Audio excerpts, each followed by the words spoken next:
Welcome, ladies and gentlemen, back to another True Unscripted Puro video, and today we have another episode of Reviving the Federation, as today we have another episode of Monday Night RAW, our go-home RAW before WrestleMania, and what a card we have here tonight. If you missed the last RAW episode, our results are right here. Royce Keys defeated Akira Tozawa in the pre-show. Io Sky defeated Kairi Sane. LA Knight and the Usos defeated the Fission. Not Friends, Bailey and Lyra Valkyria defeated the Irresistible Forces and the Bella Twins. Los Americanos defeated the Creed Brothers. Finn Balor defeated JD McDonough. And Penta defeated Xavier Woods to retain the IC title. But tonight for Monday Night Raw, we have 6 matches in store here tonight, not including a pre-show match. You have Chad Gable taking on Rayo Americano, a preview tag match featuring the competitors in the Intercontinental Championship ladder match at WrestleMania. Dragon Lee and Javon Evans taking on JD McDonough and Rusev. Io Sky takes on Asuka. Nia Jax, Charlotte Flair, Brie Bella, and Lyra Valkyria face off in another Fatal 4-Way, another Mania preview match there. Austin Theory takes on LA Knight, and main event, Penta defends his WWE Intercontinental Championship against Grayson Waller. Before we get into that, I have some things to talk about from main event, which we taped right before this. So, results from main event, you have Ilya Dragunov defeating JD McDonough, Maxine Dupree defeating Roxanne Perez, Chad Gable defeating Finn Balor, Damian Priest defeating Aleister Black, Jacob Fatu defeating Solo Sikoa, and LA Knight defeating Braun Breaker.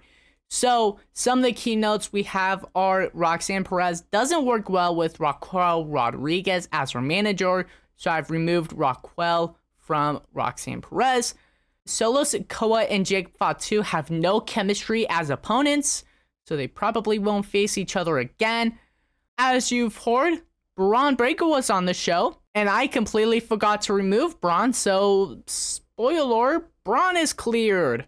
He's back.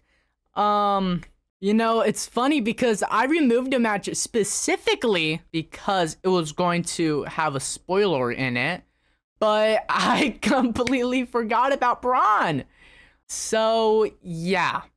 And then, lastly, I probably could save this for the State of the Save episode we're going to do after WrestleMania, but I'm just going to talk about it here since we're on the topic of main event. Main event is probably going to stay. The only adjustment I will make is it's been an hour long last in this week.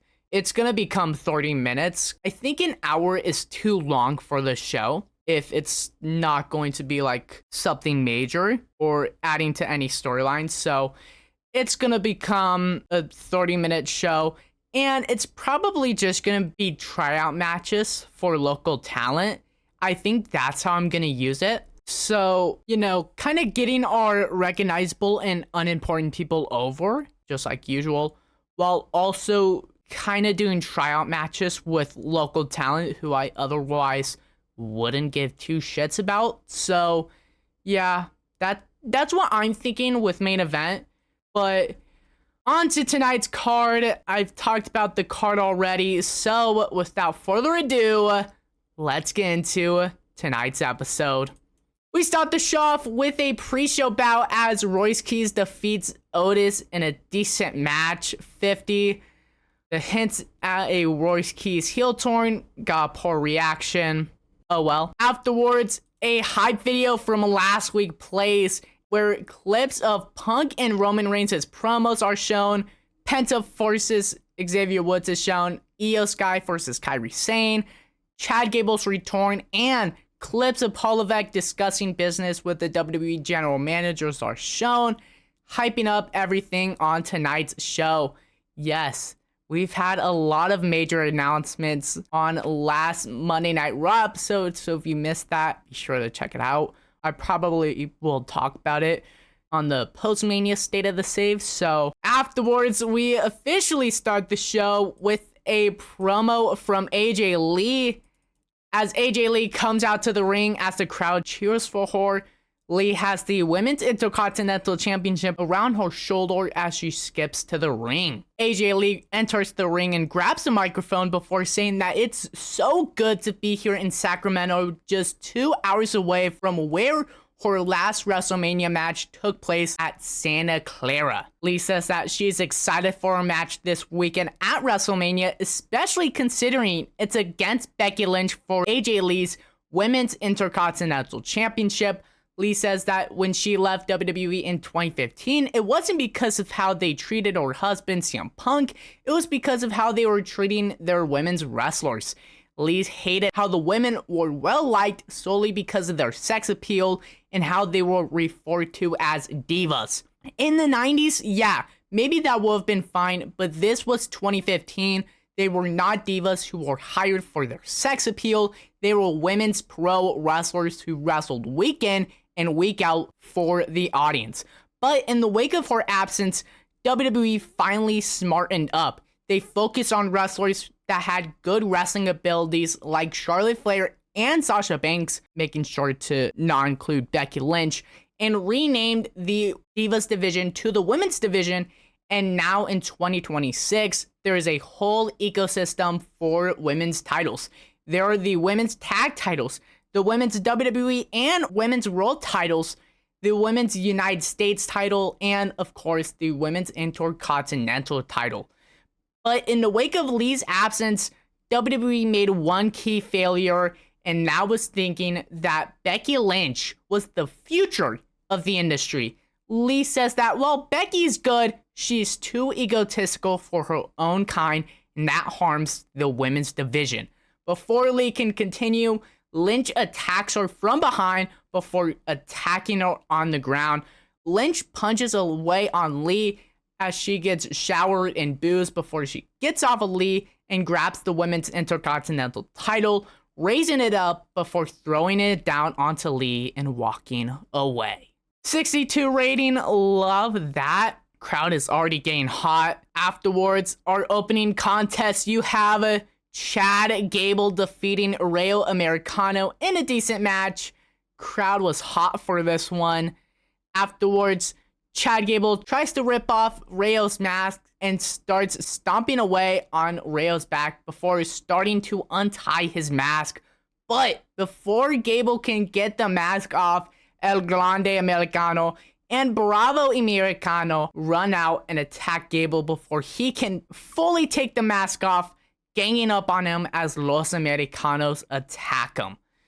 Afterwards, El Grande Americano grabs a microphone and says that if Gable wants to kill Los Americanos that badly, then fine. They accept the Careers Forces Masks match at WrestleMania, but just know that these masks represent lucha libre and pro wrestling more than American Made ever could. 60 rating, love to see it. Crowd is white hot.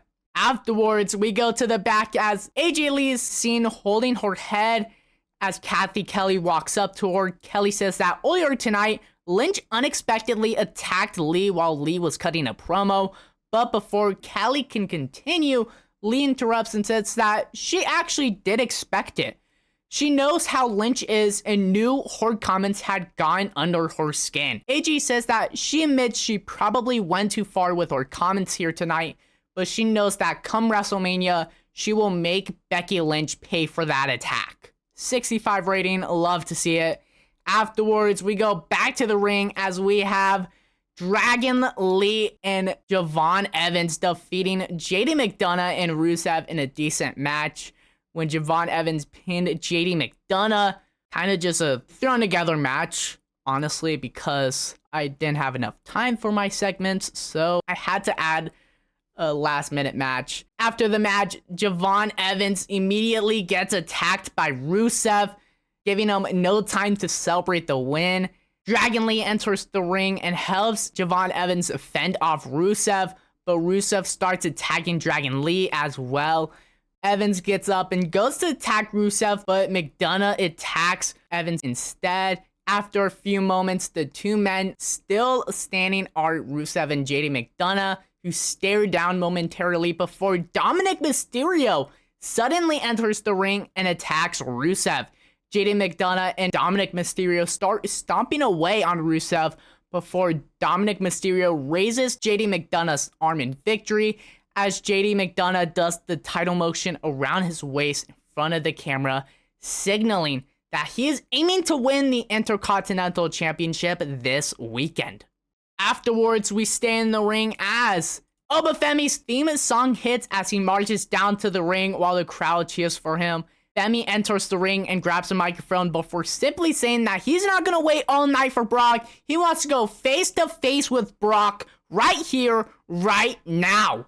After a few seconds, Brock Lesnar's theme hits as Lesnar walks out with Heyman by his side. Lesnar and Heyman enters the ring and Heyman grabs the microphone before going to start his usual "My name is" before Lesnar cuts him off by grabbing the microphone. Lesnar tells Heyman to shut his mouth and stay in the corner because this is his business. Heyman nods and goes to the corner of the ring. Lesnar looks at Femi and says that Femi has been dominant since becoming a pro wrestler.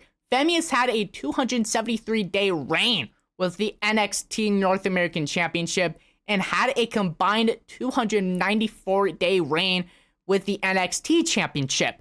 Femi's clearly the next big thing in WWE, but the thing is, Lesnar is still here. The Beast Incarnate is still in WWE, and until he decides to call it a day, Femi won't see the main event. He'll only be in Lesnar's shadow as the next Beast. Lesnar says that Femi better bring everything he has at Mania because Lesnar has no intention on holding back for some rookie. Femi chuckles and tells Brock that, oh, that's cool and all, but Femi doesn't want to be the next Lesnar because he knows what that will lead to. Becoming the next Lesnar would lead to developing addictions to painkillers and alcohol, having a failed MMA run, and then becoming a washed-up part-timer who's named in a sex scandal. Heyman immediately gets out of the corner and stops Brock from trying to murder Femi as Femi laughs, telling Brock to listen to his owner, and if Brock wants him to bring it at Mania, then Brock clearly hasn't seen any of his matches before. Femi exits the ring as Brock looks heated, as if he wanted to kill Femi right then and there. Crowd was very hot for this one. Love to see it. 81 rating. Afterwards, we stay in the ring for our next match where Asuka defeats Io Sky in a decent match. 73 rating. Pretty good chemistry from both women. Afterwards, Asuka immediately goes back to attacking Io Sky. Asuka tells Kairi on the outside to get in the ring and help her, and Kairi is seen grabbing a steel chair before entering the ring. Asuka picks Io up, and Kairi blasts Asuka with the chair. Asuka falls down as Io looks worried, looking at Kairi and then at Asuka before Kairi immediately starts attacking Asuka. Io pulls Kairi off of Asuka before hugging her. Io Sky and Kairi Sane have reunited as Kairi Sane has torn face and has turned on Asuka. The torn was a complete success, 75 rating, absolutely amazing.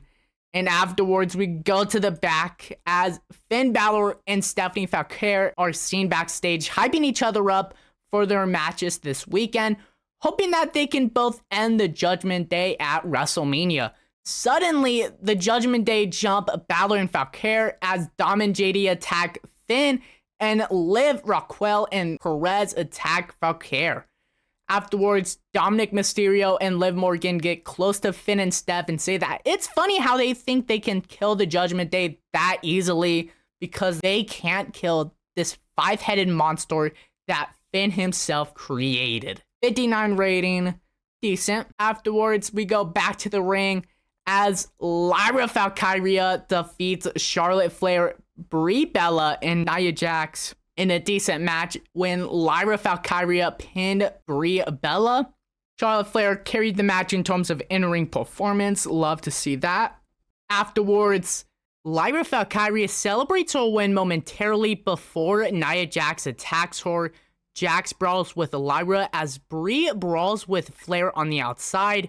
Brie and Flair enters the ring while brawling before Nia enters the brawl, taking out both women. Nia Jax then grabs her WWE Women's Tag Team Championship and raises it high into the air as the crowd showers her in boos. 47 rating, not too bad. Afterwards, we go to the back where Heyman is seen talking to the Vision as Kathy Kelly walks up with a microphone.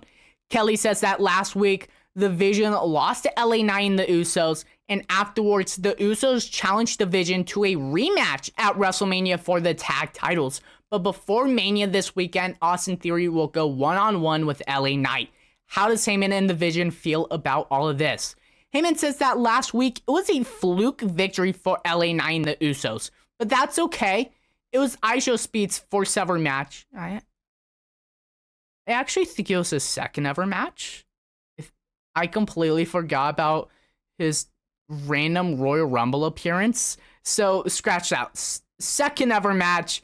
So he still doesn't know everything. What happened in the past is in the past. All they can do now is learn and grow from it and get ready for this week. Heyman says that tonight they plan to bounce back from last week's loss by having Austin Theory defeat LA Knight and then have Theory and Paul whoop the Usos at WrestleMania. And if worse comes to worse, have ISO Speed help out. ISO Speed interrupts, saying that he doesn't want to interfere and he already feels awful for getting involved in everything a few weeks ago before Heyman interrupts him, saying that he didn't say Speed will get involved. It's just, if worse comes to worse, then that's why Speed is associated with Logan. Speed says that he doesn't want to help out in this mess before Heyman looks at Speed and says it's either Speed is aligned with the Vision or he's against the Vision. 74 rating, love to see it. After that, we go back to the ring as LA Knight defeats Austin Theory in a decent match. LA Knight doing a 61, love to see it. Afterwards, LA Knight celebrates his win before the Vision enters the ring and starts attacking LA Knight. Austin Theory gets up and attacks Knight as well, with all three men stomping down Knight in the corner. The Usos then run down to the ring with chairs in hands, making the Vision run away as the Usos check on LA Knight. Afterwards, Adam Pearce is seen watching the show on the TV as Kathy Kelly enters the frame, saying that last week, Paul Levesque dropped the bombshell that was the 2026 WWE Draft taking place next week. Kelly wants to know how Pearce has reacted to this news and how he has been preparing for the draft. Pearce says that he didn't expect Levesque to announce it last week, but he's happy and excited that the draft is taking place next week. Pearce says that it gives the brand a fresh coat after the reset that is WrestleMania, and he and his drafting team have been spending each waking moment scouting talents from all over the world, preparing the best contracts for talents, and he and his team have been binging all of the recent episodes of AAA and NXT in order to scout the best talent from each brand. Pearce also says that he has some aces up his sleeve for next week, while he won't reveal who they are just yet to keep Aldis and his team on their toes. Aldis says that next week will definitely mark the start of a new era in not only Monday Night Raw, but WWE as a whole. Pearce concludes by saying that he still has a ton of talent to scout, and actually, one of his talent is calling him right now. Pearce quickly thanks Kelly and answers the phone while walking away.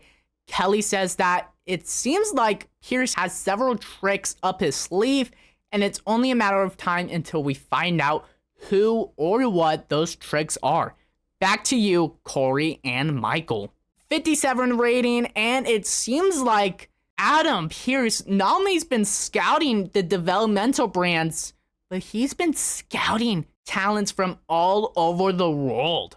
Very excited to see what he has in store next week. But before we can get there, your main event here tonight for the WWE Intercontinental Championship, Penta defeats Grayson Waller via pinfall after a Made in Japan. Penta makes, I think it's actually defense number 6 of the WWE Intercontinental title. If you remember on last episode when we had SmackDown, I said that Penta accidentally lost the title somehow. I say somehow, it's because I released them from AAA, not knowing it was going to affect them on WWE. So he somehow lost the title, so I had to give it back to him. So he's now a 2-time champion. Technically, he's a 1-time champion. Grayson Waller sustained a strained bicep. Sucks to see that, but it's okay. Afterwards, thanks Robert Roode, Penta has retained his WWE Intercontinental Championship against Grayson Waller. Penta exits the ring and celebrates on the ramp in victory briefly before the cameras go back to the ring, where Waller can be seen watching Penta in anger, leaning on the ropes. Kingston Woods enter the ring on the other side, and Waller turns around to see the two men looking at him from inside the ring. Waller puts his hands up in defeat before Woods and Kofi get closer to Waller, as the cameras pick up the two men telling Waller that he had one job. He had one fucking job, and he couldn't get it done. They made sure not to interfere, unlike what Waller did in their matches the weeks previously, because they wanted to see what Waller can do by himself. And clearly, he couldn't get the job done. Woods and Kofi tell Waller to grab his shin go, because as of this moment, he is no longer in the New Day. Waller tries to plead with the New Day, but they aren't having any of it. So Waller exits the ring as Woods and Kofi look on. 68 rating, that is lovely. And now, please make sure you're seated, because I've fucking wrote a ton of shit for this last segment. Road agents are in the ring as Cult of Personality hits. The crowd goes crazy as CM Punk walks to the ring with the World Championship around his shoulder. Punk enters the ring and grabs a microphone before simply saying that he's not going to talk shit to Roman in front of these producers. So Roman, get your ass out here and let's talk face to face like men. Roman's music hits and Roman storms down to the ring. A producer gives Roman the microphone as the road agents in the ring get in between Roman and Punk, wanting to make sure that the two men don't brawl here tonight. Punk decides to sit on the top turnbuckle so that way he can look past the sea of producers and talk to Roman directly. Roman says that he's glad Punk decided to talk face to face with him like real men, because knowing Punk's past, this might be the first time he's ever settled something like this like a real man and not like an asshole. Punk chuckles as Roman says that maybe if it wasn't for Punk's past in, you know, that other place, these producers wouldn't have to be out here and they could actually talk face to face. Punk says enough with the past, but Roman cuts him off, saying that Punk talked all about the past last week, but now that Roman is talking about the past, Punk wants to focus on this weekend. Fuck no. Roman's gonna talk his shit and Punk is gonna sit there and take it. See, Roman knows what grinds Punk's gears. He's known him for almost 15 years. Hell, Roman was originally Punk's bodyguard alongside Seth and John. But the funny thing is, it seems like Punk despises the monster he created, as Roman has heard the stories about Punk and John, and Punk despises both him and Seth.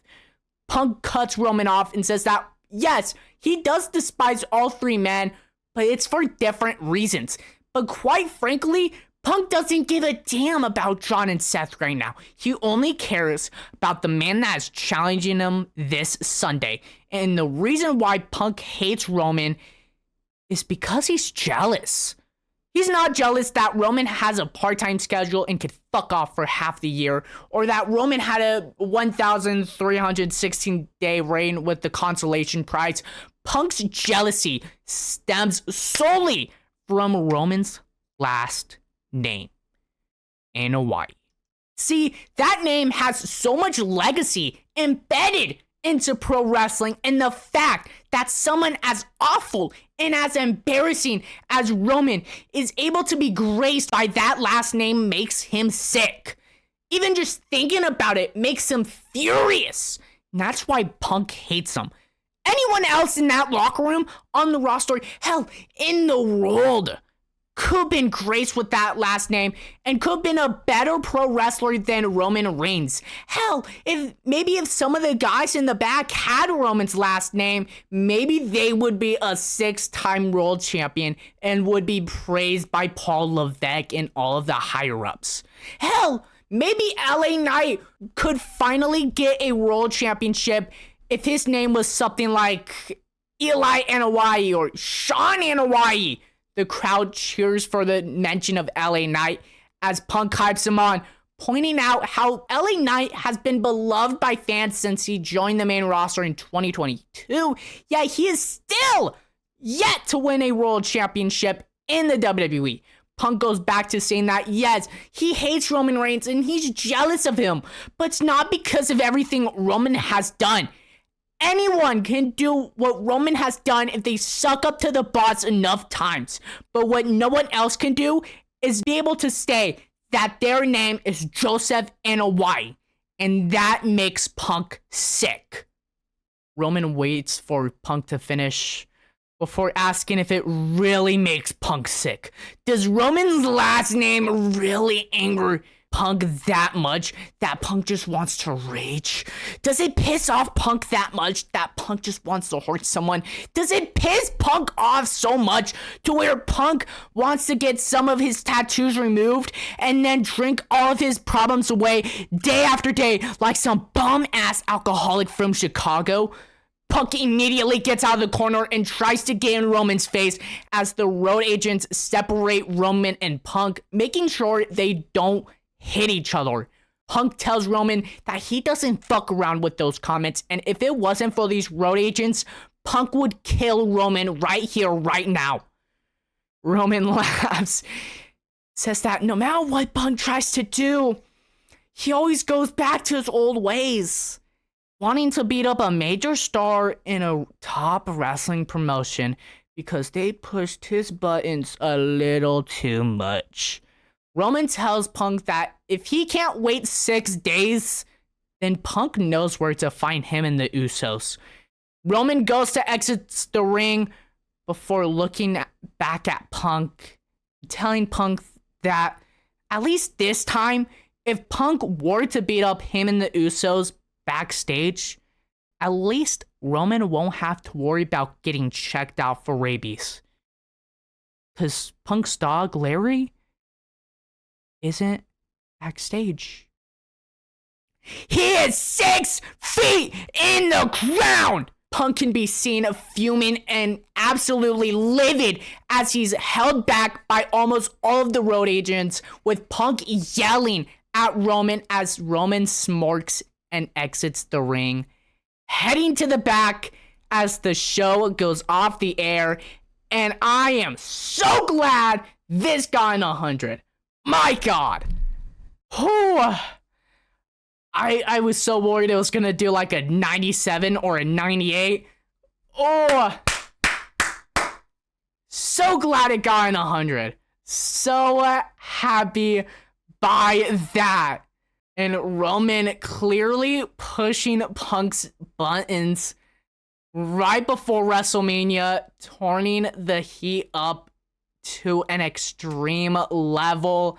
How will it play out at WrestleMania? Only time will tell. We finished the show with a 73 overall rating. Love to see it. Not worried about losing popularity. Lost popularity in 30 regions, gained popularity in 6 regions, and we've gained popularity in Japan, but growth was restricted. Injury review. Grayson Waller is injured until Mania. Not too bad. $2 million. Love to see it. Popularity recap. Lost popularity in Canada, England, Europe, India, and America. But we gained some popularity in Mexico. Love to see it. And that's going to do it for today's episode of Reviving the Federation. I almost said it different. Series name. That's going to do it for today's episode of Reviving the Federation. Next episode, we have the final SmackDown before WrestleMania. And we also will have Hall of Fame on the post show. But that's going to do it for today's episode. I am so excited for WrestleMania. You guys don't even know. Oh, I've been True Unscripted Puro, and I'll see you all next time when we have Friday Night SmackDown.